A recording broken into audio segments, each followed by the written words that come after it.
on this Friday, May the 8th, 2020. A little bit lighter show for you this evening. Just wanted to get everything set up. We'll be talking about the possible return of Iron Mike Tyson, the great boxing champion, even though it's just kind of rumored, but I thought it'd be a lot of fun to talk about because like him, I'm old too, and those thoughts definitely come in your mind. I'm going to have a couple other people who've been in the fight business. One is my old friend there, four-time world champion, kickboxing champion, Mr. Fernando Calleros. We're going to have him on the day and be chatting with him a little bit about his thoughts and how it feels to be at the age he is today and those other thoughts he has about possibly maybe doing it again. We also plan to speak with a boxing promoter out in Nevada, Mr. Robert Johnson. I don't know him personally and all, but if we can get him on today, certainly be talking with him. And there was another gentleman that I spoke with that might be interested in coming on, Mr. Alan Santana. You can come on as well, by the way. If you would like to come on, just let me know, and I can send you a link, and we'll just kind of have a little chat. It's just going to be a fun chat, guys, about the possibility. So much going on right now in the world. We need to have some light moments like this and have a little fun. I really do encourage you to join in on the show today and come in and bring your comments and everything, to whatever your thoughts are about this. We always want to give our sincere condolences to all of those who may have lost someone during this COVID-19 pandemic. We hope that you are staying safe and that, all will be well with you. Always want to say thanks to our sponsors, Blackout Fights at blackoutfights.com and Eastern Offset Printing for all they do for us as well. So without any further ado, I want to get into this a little bit. So I don't know if Mr. Johnson is going to be able to get on today. Like he might be having a couple of issues there in trying to get on the show. So I'm going to just go ahead and I'm going to bring up our good buddy there, Mr. Fernando Calleros, and we're just going to have a little chat, guys. We just want to talk about the possibilities of what this could mean to the boxing industry. So we're going to go ahead and bring him up.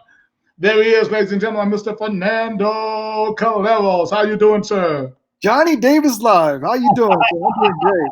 Super great, getting better, man. Yeah, I know, right? I just thought, we would have a little chat here today, man, and just have a little fun. How have you been, sir? I've been excellent. Life is good. Everything's going great right now, career-wise, health-wise, mental health-wise, which is right, that's a good thing. You come a long way. How are you working through this COVID-19 thing? How is that? How is your family and mindset and trying to get through this pandemic? Well, I don't know how it's going in different places of the United States. Only what I see online. However, here in Albuquerque, man, it's a little crazy. At least going to. We live near we live in the central part of the city, so we have a Walmart. We have a bunch of different places to shop at. You walk into Walmart, well, first of all, you got to wait in this long line.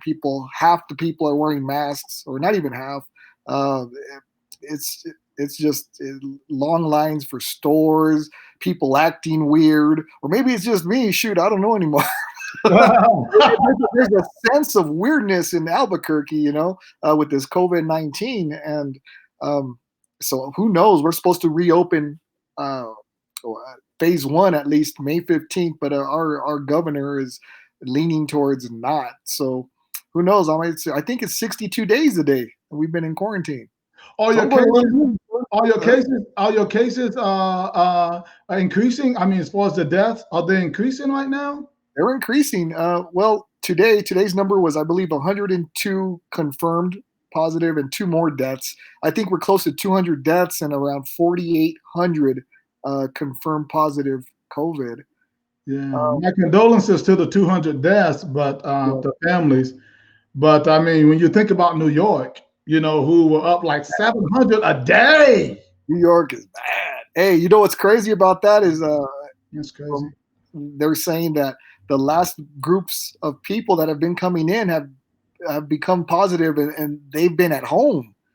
So they're not even like going on the transit or anything, and they're still testing positive. So that's a concern that even I have over here. I'm like, shoot, man, I'm at home most of the time. I don't want to catch that shit, Yeah, I think it's the fear of just not knowing, just the fear. I think people are getting a little bit more brave. The fact that we have more PPE, that we have, the more masks available and gloves, and certainly not enough testing yet. But I think people are getting a little bit more confident about getting out and just kind of just winging it, because so many people are concerned about the economy and I can understand that. Everybody needs to get back to work. But at the same time, I think we should take on the utmost precaution in this thing too. I'm not ready to get back out there, and I have to look at everything for the safety of all the people that I deal with, whether or not when we'll start our tournaments back up, our PKBs, our PBSC tournaments, our former spring now will probably be the fall classic. I have to look at all of these things and precautions, and then ride with state by state regulations and how they're doing it. But anyway, so that's about the COVID. But when it comes to Iron Mike Tyson, right? Now, listen now, you come up in that same era that I was in, man. We love Mike Tyson. I mean, come on. At least I did. Let me speak on my behalf. Yeah. Mike Tyson, to me, let me kind of entertain you with my story a little bit, and then you can tell me yours, right?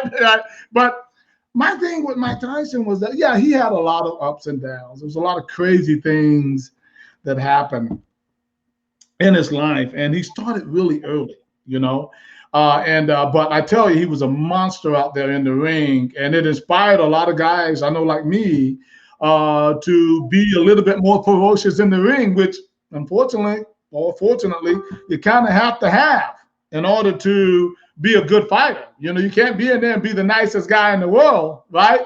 And expect to be a great fighter. I was a nice guy outside of the ring.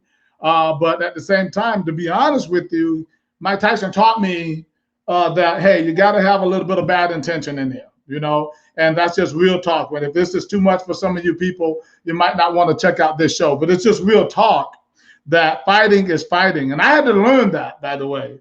I had to learn that when I was in there, when I first started out fighting, I was just really kind of skilled. I had good kicks, good flexibility, decent hands, not that great at first. And I was just beating guys on points, right? Then when I never forget that when I lost my first world title, I got knocked. Well, it was a TKO, but a guy, this is crazy, right? It was Ricky Haynes, right? It's a 12-round fight. The guy, every time he hit me, it was like, I'm like, listen now. I was already a world champion. Yeah, right? But I won the fight on points and not necessarily trying to knock the guy out. I mean, I've knocked a few people out earlier, like with a head kick or something that was so clean they went out, but I still didn't have it in my mind to try to get somebody out of there. It was only until Ricky Haynes, right, out of wherever he was, I can't remember, Rockville, Illinois. When I fought him, this guy was like a Golden Glove boxer, right? And he was like, he was everything. He didn't hit me that many times now. Yeah. But every time he hit me, I wanted to say, Mama! Yeah, I know that feeling. Yeah. I mean, he was like trying to crash. And so I was winning almost every round of the fight but he was just had his nose right in my grill, man. And he was just pounding away. He just kept going. And so I'd done some nutritional things. Everybody has a story. But anyway, I wasn't in the kind of shape that I need to be in. So I go in the 10th round. He just kept banging, and I just simply ran out of gas. Let's just put it where it was. I ran out of gas, and he was still boom, boom, boom. And I was like, oh, this is not doing good for my body, right? Yeah. And he hit me with a body and an uppercut, which was a Mike Tyson type punch, by the way.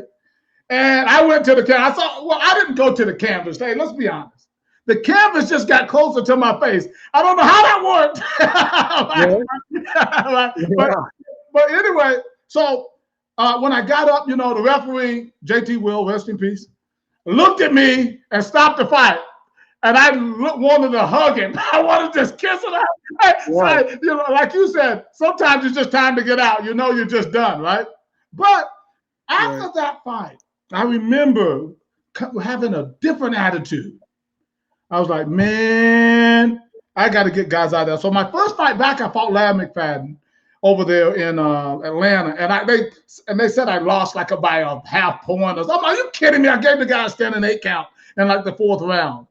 After that fight, I said, you know what? From now on, I am going to try to knock everybody out that I fight. And that was during the time of Mike Tyson. So Mike Tyson was just wrecking people at that time.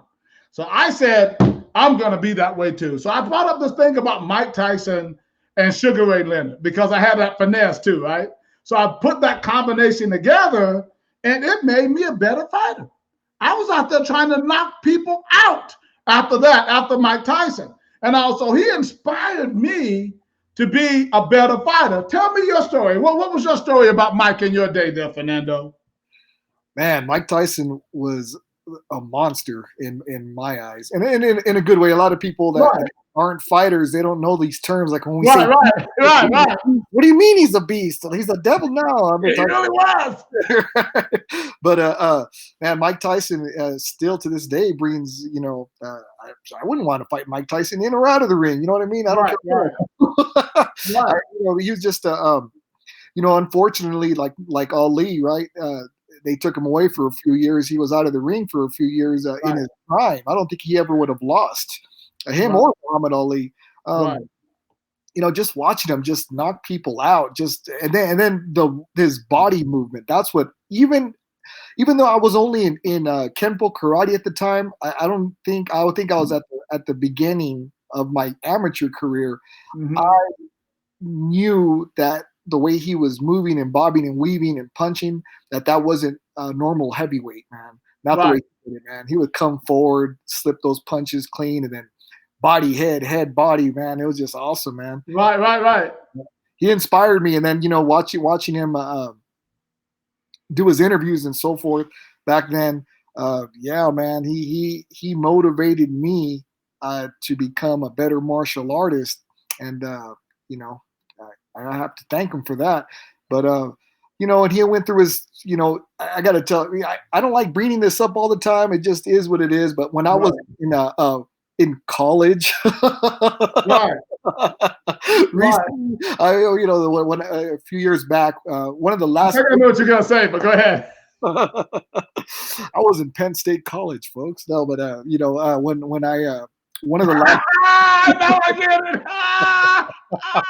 You're crazy, man. You're crazy. I got a doctorate degree. I got to tell you guys. Yeah. But one of the last books I read was his autobiography. The one that he wrote. I forgot the name of it. But man, just reading his stories. And what I found strange about Mike Tyson is it was hard to visualize him being scared. He was scared a lot of those fights going into him. Yeah, me too. Mike Tyson. I mean, I would get scared too, but I didn't think Mike Tyson got scared. Right. Yeah, so, when all this stuff started happening with Mike Tyson and his mitt work, I got to tell you something, Mr. Johnny Davis. So, and I know that you're well read and you know a lot of things. But, I read a book years ago, a handful of times, called Power versus Force. I can't remember the author's name, but it talks about a morphogenic field, right, or the M field, and that's what Mike Tyson and people like you are creating, man. And I don't know whether to thank you or hey, man, look, so. You're in there, Mr. Johnny Davis is hitting the bags, doing these cool little things, and even has his daughter on there. And then it motivates me to throw a left jab. And then, I see another video. Then I throw a right punch. And then Mike Tyson comes out with that mitt work was real. Tyson's a beast. So if you read that book or if you read it, there's an energy that radiates in all directions coming from your body, right? And what it does, it creates what they call the M field, which, for instance, when you see a football player do a certain amazing catch diving 6 feet or 10 feet forward, then all of a sudden, that's never been seen before. Then all of a sudden you start seeing it again. That's pretty much in a nutshell what it means, right? Right. So what people like you and Mike Tyson started was an M field, because now you guys got me hitting. I haven't hit a bag yet. I just got 275-pound Bob outside in the backyard. But now I'm Is he thinking 275 pounds? that, yeah, there's two versions. I got the 275-pound one. Well, at least the Wow. base, you fill it with 275 pounds of water. Wow. So, Mike Tyson and yourself have motivated me to maybe try this old man exhibition match. You know, Well, hold on now. Hold on. Let's go into that a little bit. We want to talk about that because we can say it inspires you, yeah, but it's probably something on the inside already. Maybe that's what Mike Tyson has inside, but right now he's talking about an exhibition. But we know that Mike Tyson is Mike Tyson, and he can make millions of dollars doing that kind of stuff, right? Right. So money is certainly a motivating factor. But I want to talk about a couple of things here to kind of see and maybe base it on your mentality. Because how old are you now, Fernando? I'm 46, man. You're Well, 46 years in old. July. Right, not quite a baby. When you were fighting early on, how old were you? I turned pro at 17, man, 1991. You turned pro when? When I was 17 years old. When you was, okay, right. So you started relatively early as well. I started when I was 15 years old. In martial arts at 12. My first full contact fight, I think I was 15 or 16 or something like that. So we've kind of done it for a long time. I'm about what 11, 12 years older than you are. Believe it or not. Yeah. Right? I am. But there is a mentality thing here that I want to talk about, and about what do you think it is that, explain to people what that burning might be about potentially fighting in the ring again. Explain to us what does it feel like after you've already retired? There is a burning, and I can explain this. I know this well. There's a burning that comes inside. Can you kind of put some words behind that burn? I can. I have my own take on it. You know, me, I would like to think I have my faculties in order, and have good mental capacity. And I was aware of fighters and some of the fighters that were punch drunk, and watching them talk in interviews. I won't mention their names because I respect a lot of them, but and I said, I don't ever want to get like that. So I'm going to retire the right time. And then of course I came out of retirement 3 or 4 times for different reasons. But that was a good question, because it fits into, like, it's well known, my past and what I'm doing now in the mental health industry. So fighting is a trigger for me, right? So I said, I'm never going to do this again. I can't even shadow box, man, because before you know it, I'm going to want to fight in and out of the ring and do this and do that. Well, hold on to that point. Mike Tyson was actually saying something very similar some years ago. He was trying to stay away from it because he knew that if he got back, that beast would appear. It's true, because as I mentioned earlier, so between you and Mike Tyson motivating me, I pulled Bob out of the storage and put him outside, and without my gloves, I did a few punches, and that burning desire, that flame inside, that unless you're a fighter, people don't understand, just exploded. And day 2, which was the following day, I put on the gloves. I did a few more seconds, and I challenged anybody in my hometown for a 4-round exhibition boxing match. You did that this week? I did that yesterday, man. Oh my God!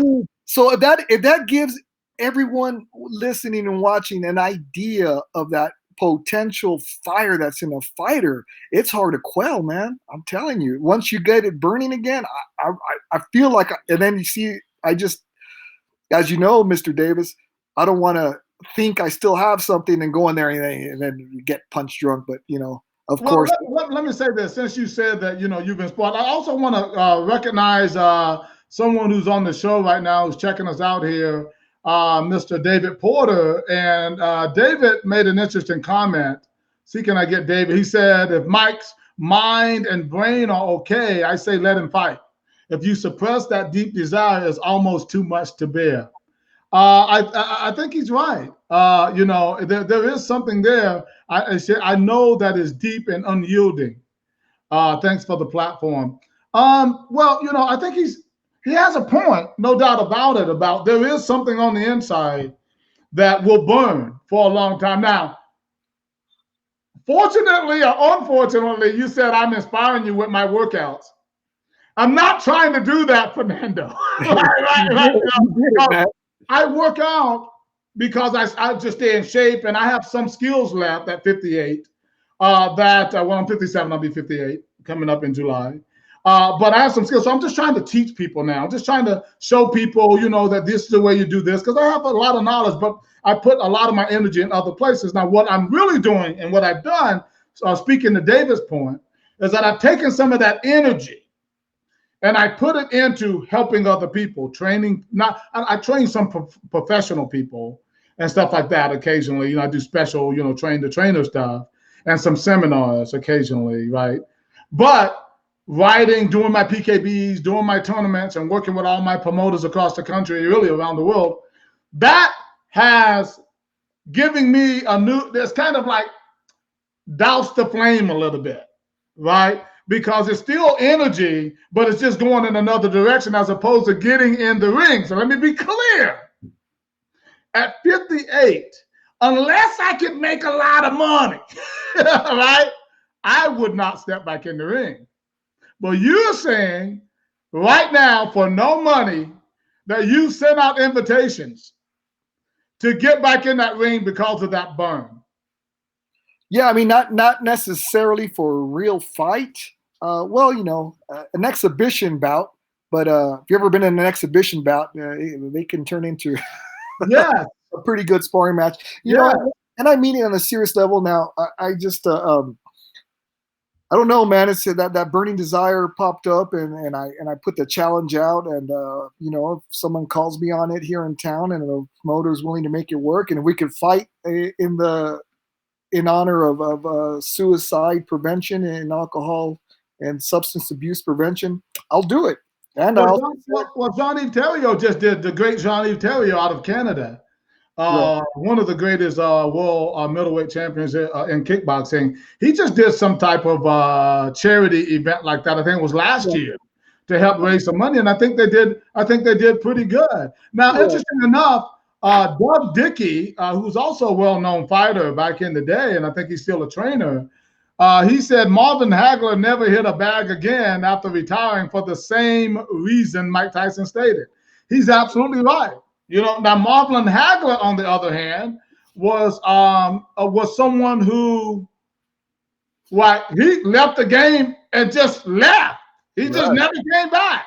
I know that must have been pretty difficult for him to do that, right? But he was one of the people that has kind of a pretty good story about boxing, if you will, and being able to retire, right, and just, hey, I'm done with it and move on. But he also found acting and some other gigs, if you will. Unfortunately, a lot of people don't find other gigs. Now, listen, Mike Tyson's doing other things.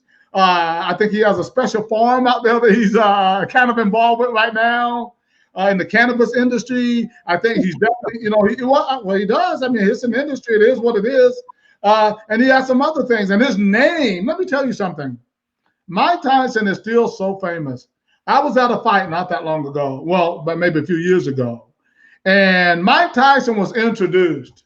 You almost had to tear the building down because people were all out of their seats. Everybody was they were almost to tear the place down. I was in Vegas at a fight, and they did the same thing. They just announced that he was in the house, and everybody went crazy, right? Yeah. So his popularity is so big. So he can make a lot of money. This is my point. Yeah. You, as a kickboxing, 4-time world champion kickboxer, you're going to go out there and just get beat on just to get beat on and be hurting for weeks.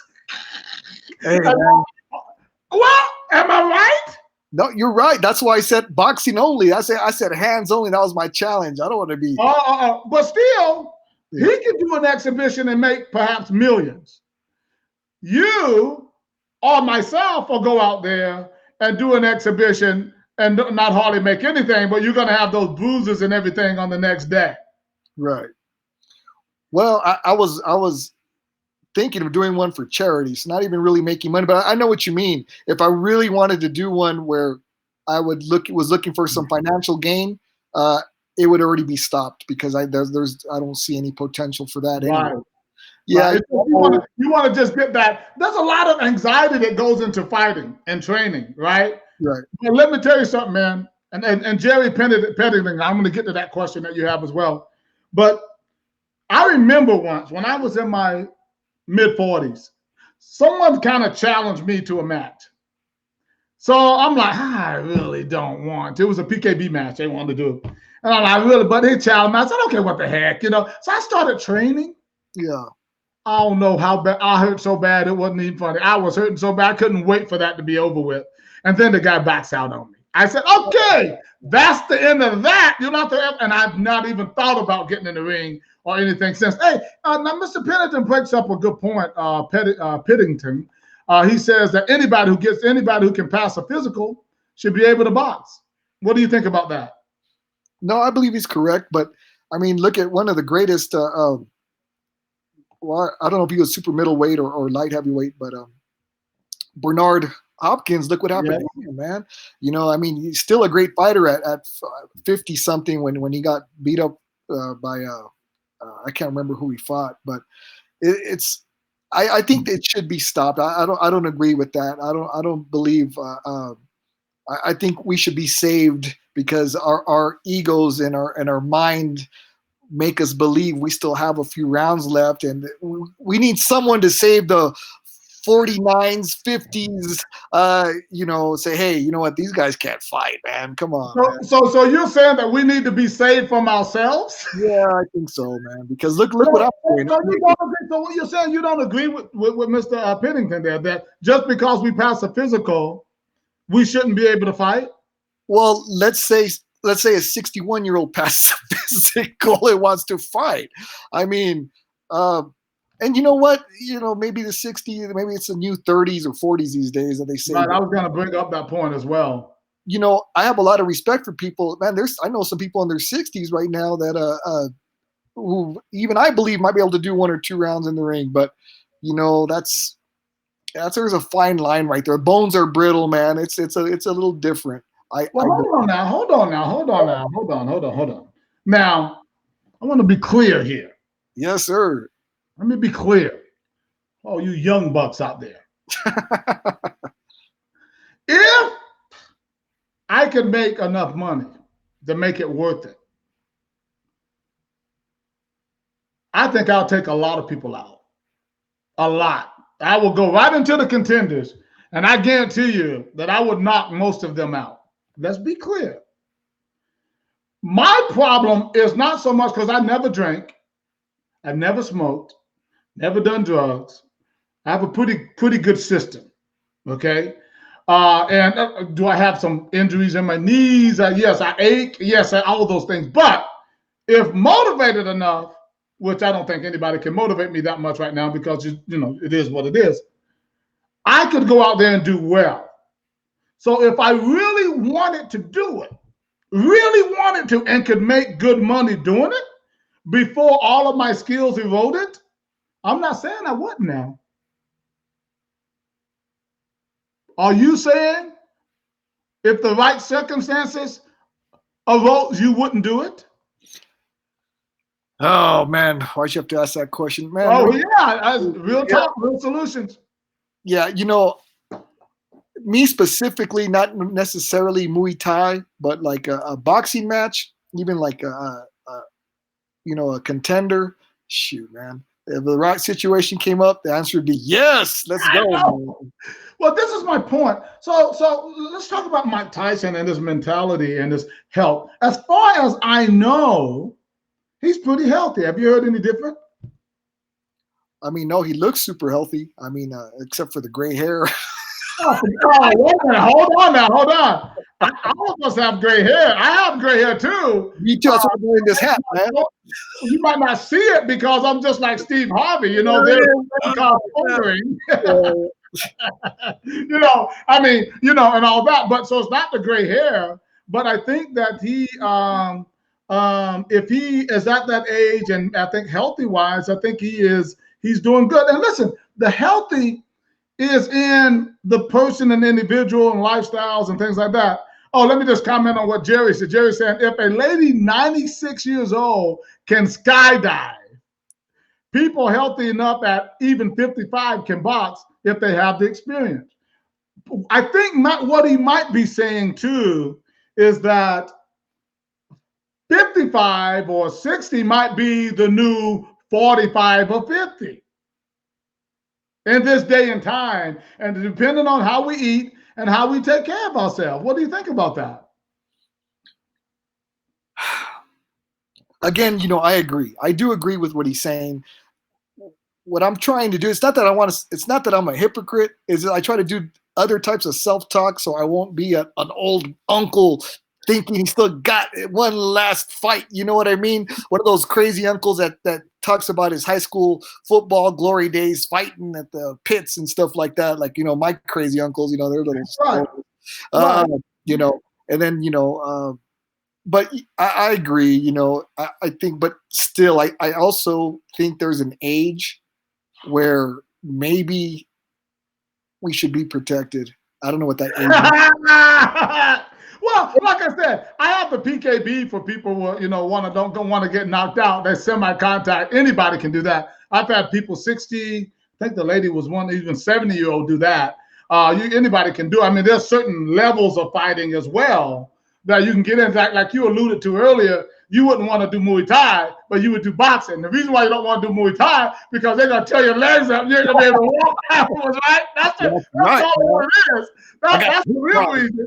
Yeah. Right, but with just hands, right, you feel like, okay, I can kind of take a little bit more of that. Am I right? Yeah, I could take a lot. Right. And I really understand that. I want to also talk about Mike Tyson and the mentality that he had. The reason why I think he can do it, because not only, listen, if he's motivated, because of the mentality. And listen, so he had two mentalities. Earlier, he was fighting out of pure anger. He was an angry person about his life and about so many things. So that's why he was really trying to hurt people. Now, so I didn't start that way. I started on a more moderate side where I wasn't angry. I really didn't have a lot to be angry about, at least that I was aware of. He grew up in a totally different environment. But today, Mike Tyson has a family, right? He's a lot more mild. He's a lot more accepted.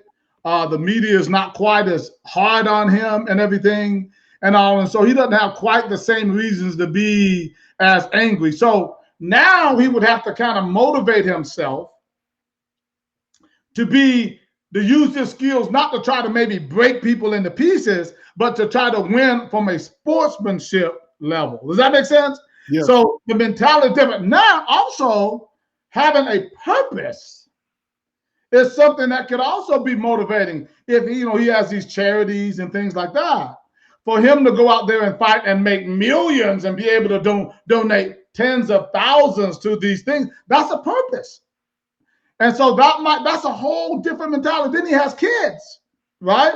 That he wants to support and make sure that they have a good life after maybe he's gone on, right? Because he obviously lost a lot of money. All that money, he pretty much lost it all and had to rebuild.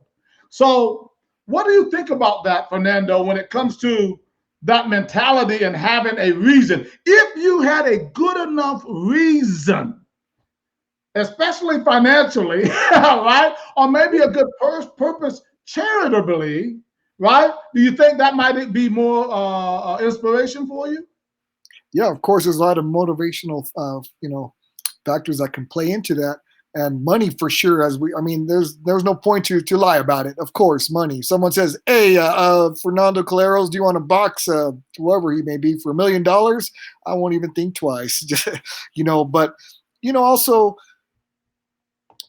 quelling that fire, kind of like that last Rocky movie. I can't remember if it's Rocky 15 or what he's on now, but when he fights Antonio Tarver, his character in the movie, he just wanted to quell that fire one last time. However, at the same time, man, I think even if that's a motivational factor, trying to get rid of that fire one last time, I don't think there is one last time. I thought my one last time was when I fought Jay Leon Love. It was a boxing match. He won. I said, all right, I'm done. I'm good. And then look, Johnny Davis and Mike Tyson, a couple of videos. Now I'm not good anymore. Now I want to get back in there and try it again. So there could be a lot of motivational things that make you want to be a fighter. But money would probably be the driving force for most of us if we're older, I think. Right. Well, again, we have to be healthy and everything, but I think fighting for a purpose is thing. Another thing would be if he could dictate the rounds, right? Because we got to get in shape, right? And well, what do you think about that? I mean, how many rounds? Let me ask you a question, Fernando. How many rounds do you think you could actually get in shape for today? I would just a basic 4-rounder. I mean, I could get in shape for more, but I'm saying a good 4-round boxing match. I'd be good. A good 4-rounder? Yeah, that's about it, man. Right. So what do you think about a Tyson? Someone who fought 12 rounds, but in the later rounds, he's always had a little bit of trouble in those later rounds, right?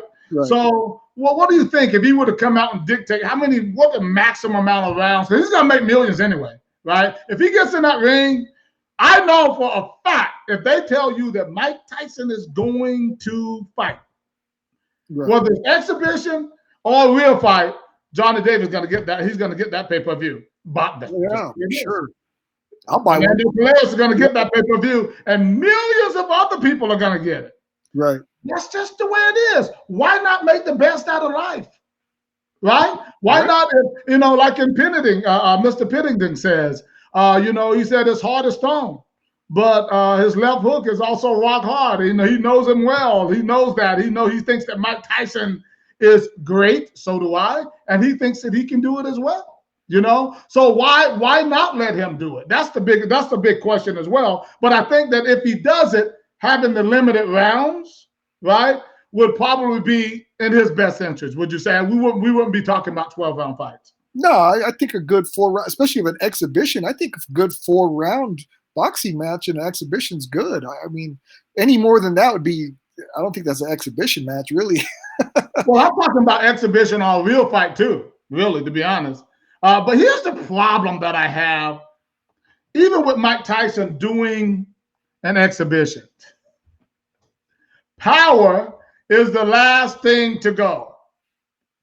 I do not see the way he was hitting those mitts the other day. Yeah. That a person is going to be able to take that in an exhibition. No.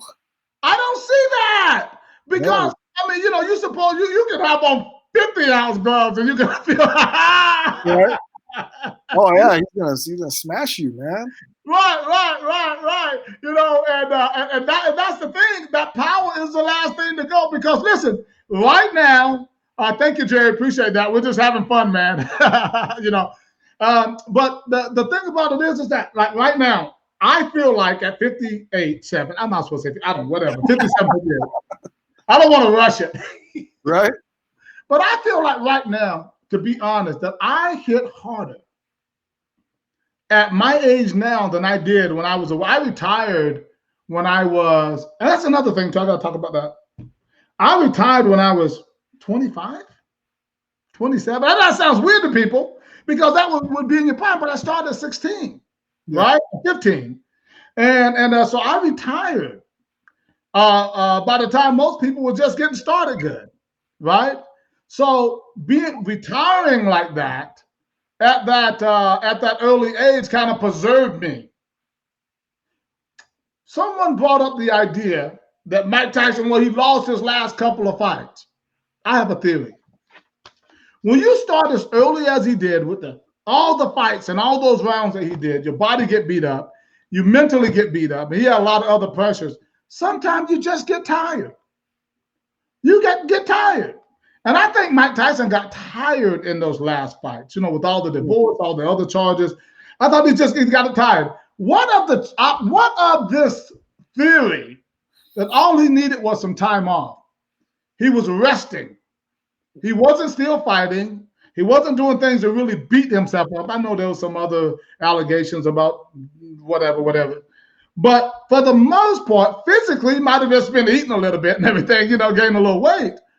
But he wasn't getting beat up. Sometimes your body rests. And I think today, when people see me beating the bag or kicking the bag, and they're like, my God, man, where's that power coming from? It's because I'm kind of preserved. Yeah. So let's take Mike Tyson, let's look at that for a moment and say maybe that time off, he might have gotten some rest. And he could come back now with just bringing all that experience, a new attitude and all that, and knock out the world champion of today. What do you think? No, I think that's a good potential, and I think you're right about preserving. Because I was kind of surprised yesterday when I put the gloves on and hit Bob there for a little bit. I did feel pretty powerful and a little bit fast, and I haven't really done anything, Mr. Davis. I've done some push-up challenges here and there, but I really don't have a normal workout routine. So, especially with the muscle memory that all of us have in a fighter like Mike Tyson, man, Right. he's been resting this whole time and not really doing any damage to his body. Then, once that muscle memory comes back and that will and that motivation and that burning inside you, I think you're correct, man. I think he could compete with That's well, there you go. I put him up better against Wilder because Wilder'd be there to be hit. I think other Tyson would move too much, but I think he could compete, man, and I think he'd knock him out. That's my point. I'm telling you right now is that, again, I'm using my old self as an example. And I'm older than Mike Tyson. Right. But when you put me in front of a bag, I look pretty decent. Don't get me wrong. Bags don't hit back. Right. Mitts don't hit back. I get that. But again, I've never done drugs. My head is pretty clear. I stopped fighting at an early age. I ended up with a record of 29-5 or either 26. I can't remember. Anyway, I had 6 losses on my record, right? I had like 29, I think it was 29 wins, whatever my record is, can't remember. 29 wins, and I had like 6 losses total, which 3 of them I don't really felt like I lost. You know that story. I just thought I would say that. But 3 of them I did lose, But I didn't really get beat up that bad, right? Now, Mike Tyson has some wars, and we know that. But I think that, it's certainly something. But listen, here's a good point that David is making. David Porter, somebody watching the show today, said, well, what you have to go through to do an exhibition, right? He said, you might as well make it count. Yeah, what do you think about that, Fernando? Wait, so he's what do I have to do to make an exhibition? No, he said that for what the commission is going to put you through, blood work, neurology exams, and all that, physicals, that you might as well make it count. If you're gonna get in shape to do an exhibition, why not just do a real fight? Oh man, I like that, David. David, I like that, man. Thank you, David Porter. Lighten up that fire some more for me, huh? No, we're not trying to encourage you to get in the ring. Hey, well, I am encouraged, but I ain't gonna lie. I watch these whippersnappers online and boxing, and I'm talking about the guys that I don't know what you want to call them, mid-level competition, right. Higher level. I don't see that they could beat me. I really don't, man. So I think David Porter's right, and you're correct. I think why not make it count? And I just might step in there and. I don't quite know if that was my intentions and purpose for the show today. Was to convince Fernando Calleros to get back in the ring or any other fighter. What I really wanted to do was to really kind of talk about Mike Tyson. And no, not just talk about him, because we're doing that. Yeah. But I really kind of want to say, hey, I think Mike can do it. He could do it, and he is going to do it. And if someone takes those shots that he did on those mitts, man, and he's still a beast. I've seen some videos. I don't know if he was punking Eminem. I don't know if it was a joke or what, but I saw some YouTube video where he scares Eminem. Well, he did what now? I guess there's this YouTube video where he scares the rapper Eminem. He gets upset and calls him a weak rapper or something, and Eminem just like, "You okay?" Just like scared. It's Mike Tyson. well, yeah. I mean, but listen, he's a lot gentler person today. He's a different kind of person and everything, and I think that is something that I think a lot of people have that in their brains and all that. He's some like man. Listen. We all know that we can click. Yeah, that's the thing about a fighter. And I tell people all the time, I'm the nicest guy in the world, right? But I have another side. Yeah, of course. And what happens is it's kind of created as you go on. And unfortunately, Mike Tyson had a problem early on turning that on and off in his career, right? And all, but you have to learn how to do that. And I've learned that well. I learned that early on because I started the opposite of what he did. He was angry and had to learn how to turn it off and turn it on. I was mild and had to learn how to turn on the anger in the ring, right? And then when I got out of the ring, I had to turn it back off. I think he seems to have control of that, even though I wouldn't want to test it. Right. I think he has control of that. But I don't know. I mean, all it takes is a click, bam, and it's over. He could go right into it, and he could take somebody out of there in no time. That's why I would not do an exhibition. I think it should be a real fight if he's going to do it. Yeah, I think I remember. A lot of people don't like this fighter, man. I've always liked him, but Larry Holmes, man. Larry Holmes, I don't care what people say. He was a damn good fighder in his day. Yeah. And I think at 50 something, if I'm correct, he came out and fought somebody and went the distance. I think he was 52 years old, and now he looked older and slower. But shoot, man, he did a whole 10-round fight, I think, and he won. Well, look at George Foreman. He was your age. He was your age now. Interesting that you said George Foreman, because if you remember one of his interviews or one of the books I read about him, he said the same thing. He said, "Why did you retire?" He goes, "Because my anger was gone. My anger was gone." Said it all left, and you got to have. But he came back with a different purpose. Yeah, you're right. And he was very successful. Yes, very successful. Right, Michael Moore. Yeah, that's what I'm telling you. So again, when we talk about the age difference in this new millennium, he was in his 45, 46, somewhere like in that. Yeah. I mean, if you've taken care of yourself, if you're 53, 54 years old, you're probably 45. Yeah. So ideally speaking, that's why I'm saying I believe with some certain restrictions and rounds and things like that, that Mike Tyson could come back and do very well, is my point. Not saying he wouldn't get beat up at some point, maybe even knocked out. If that happened, I would just go ahead and hang it up. But I think there's a lot of people out there would pay to come see this man fight or pay to see him fight. And so I am endorsing today. Johnny Davis Live is endorsing Mr. Mike Tyson. If he wants to come back and fight, that I think you can do it because I'm a part of the old man's club. But listen, I will not be trying to fight again unless somebody wanted to pay me millions, which is not going to happen. Didn't happen then. It's not going to happen now. So I don't have to worry about that. But I will tell you, if anybody can do it, just like Foreman, Mike Tyson can. Yeah. If he sets a certain limited amount of fights, hey, I'm going to come back for 5 fights, or I'm going to come back for 10 fights, or whatever that is, and they're limited rounds, let's say 6 rounds, 8 rounds, and whether he fight for a world title or not, I mean, who cares, right? I mean, it would be great entertainment. What do you think him coming back to boxing will do for boxing? Well, kind of like what McGregor does for MMA. He just would bring a lot of excitement, a lot more interest, probably gain a lot more fans and the viewers because Mike Tyson's back, and just bring a lot more excitement to the sport, I think.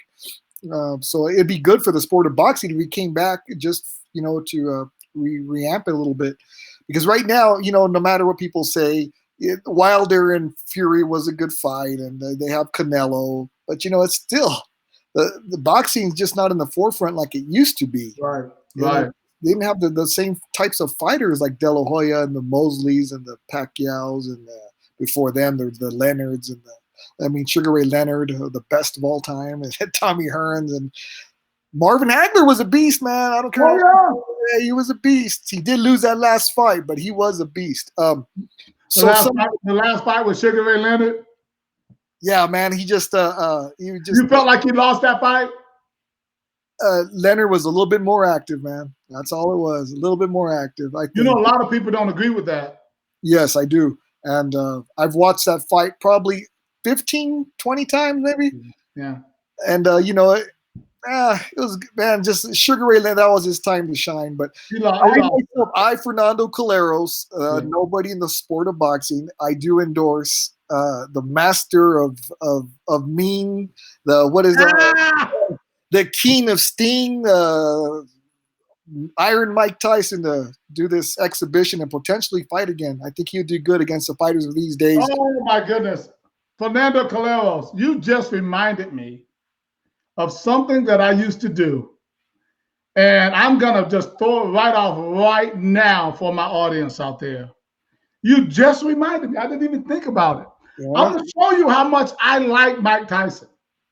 So I used to be a public speaker. Well, I still am, right? But I used to speak at a lot of clubs, schools, and some colleges as well.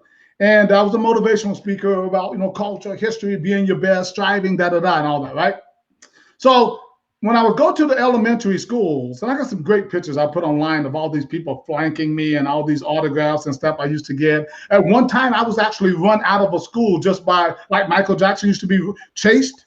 Chased me. The kids got so excited that they, super fun. They were just, because what happened, I got to tell you a quick story, right? So what happened was they invited me to come and speak. And by that time, I was in the newspaper every week, almost, about something. I was fighting on TV and all of that. So they announced me to come and speak at the school. So by the time I get to the school, these kids, oh my God, he's here. Oh, he's here. And I mean, these kids like 4th and 6th grade or something like that.